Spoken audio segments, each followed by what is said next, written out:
Assalamualaikum warahmatullahi wabarakatuh.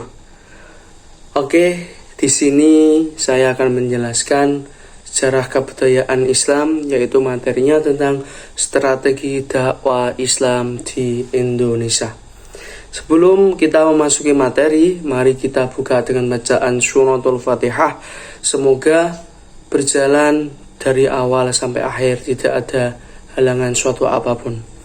Mari saya hantarkan ridho inna wa li syafaati Rasulillah. Al-Fatihah. Oke, yang pertama, strategi dakwah Islam di Indonesia. Mengenai strategi dakwah dan perkembangan Islam di Indonesia, perlu diketahui bahwa Islam masuk ke Indonesia bukan dengan peperangan atau penjajahan. Islam berkembang dan tersebar di Indonesia justru dengan cara damai dan persuasif. Berkah kegigihan para ulama, paling tidak terdapat beberapa cara yang dipergunakan dalam penyebaran Islam di Indonesia, seperti perdagangan, perkawinan, pendidikan, kesenian, atau budaya dan tasawuf. Yang pertama, yaitu ada perdagangan. Berdasarkan data sejarah, perdagangan merupakan media dakwah yang paling banyak dilakukan oleh para penyebar Islam di Indonesia. Hal ini dapat kita lihat dari adanya kesibukan lalu lintas perdagangan pada abad ke-7 Masehi hingga ke-16 Masehi. Jalur ini dimungkinkan karena orang-orang Melayu yang telah lama menjalin kontak dengan orang Arab. Apalagi setelah berdirinya kerajaan Islam seperti Islam Malaka, Kerajaan Samudra Pasai di Aceh, maka semakin ramai para ulama dan pedagang Arab datang ke Nusantara. Selain itu, fakta sejarah ini dapat diketahui berdasarkan data dan informasi yang dicatat oleh Thomas Pires, bahwa seorang musafir asal Portugis menceritakan tentang penyebaran Islam antara tahun 1512 sampai tahun 1515 Masehi yang meliputi Sumatera, Kalimantan, Jawa hingga Kepulauan Maluku. Ia juga menyatakan bahwa pedagang muslim banyak yang memukim di pesisir Pulau Jawa yang ketika itu masih menganut Hindu dan Buddha maupun animisme dan dinamisme. Kemudian ada perkawinan. Proses penyebaran Islam di Indonesia juga banyak dilakukan melalui pernikahan antara para pedagang muslim dengan wanita Indonesia. Para pedagang muslim yang tertarik dengan wanita-wanita Indonesia yang ingin menikah masyarakat agar para wanita tersebut harus memeluk Islam sebagai syarat dalam sebuah pernikahan. Karena dalam Islam tidak diperbolehkan pernikahan dengan agama yang berbeda, dan para penduduk lokal pun tidak keberatan dengan persyaratan tersebut. Melalui pernikahan ini, tidak hanya menjadi penganut agama Islam semakin banyak, namun juga semakin mengukuhkan generasi-generasi Islam di Indonesia.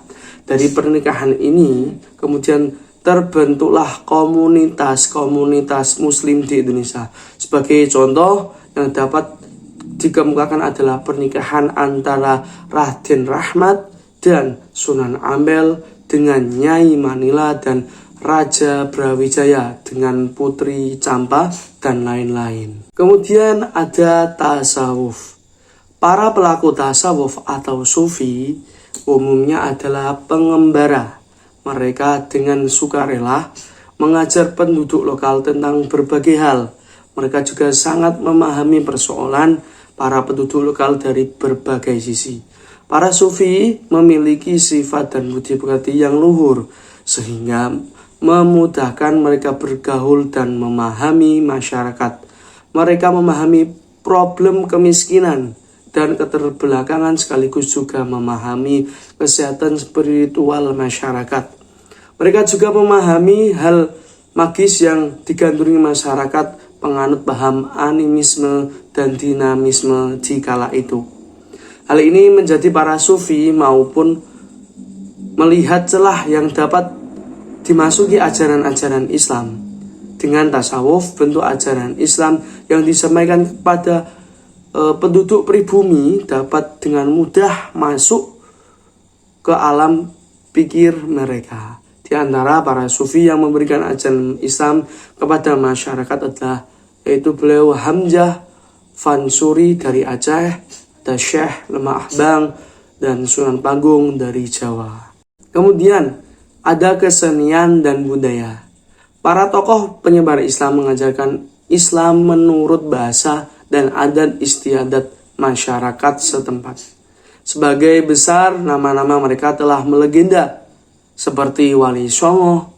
Penyebaran Islam melalui kesenian atau budaya termasuk paling banyak mempengaruhi masyarakat, seperti wayang, sastra, dan berbagai kesenian lainnya.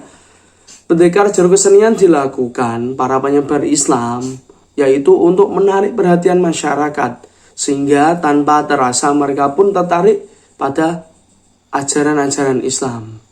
Misalnya Sunan Kalijaga adalah tokoh seniman wayang. Ia tidak pernah meminta bayaran dalam pertunjukan seninya, tetapi ia meminta para penonton untuk mengikutinya dengan mengucapkan kalimat syahadat.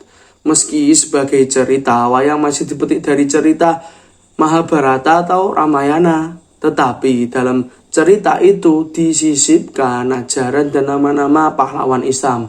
Selain wayang, ada bentuk kesenian lain yang dijadikan media islamisasi, yaitu seperti sastra atau hikayat, badat, dan sebagainya. Seni arsitektur seperti terlihat pada bentuk-bentuk masjid yang dimana itu adalah peninggalan para ulama atau wali songo, dan seni ukir yang banyak terdapat di kediaman atau masjid-masjid peninggalan para wali. Nah, itu tadi adalah strategi dakwah Islam yang berada di Indonesia, yaitu melalui perdagangan, perkawinan, pendidikan, kesenian, budaya, dan tasawuf. Itu sekian dari saya. Apabila ada tutur kata atau perilaku yang tidak berkenan di hati Anda semua, kami selebihnya minta maaf sebesar-besarnya. Wabillahi taufiq wal hidayah. Wassalamualaikum warahmatullahi wabarakatuh.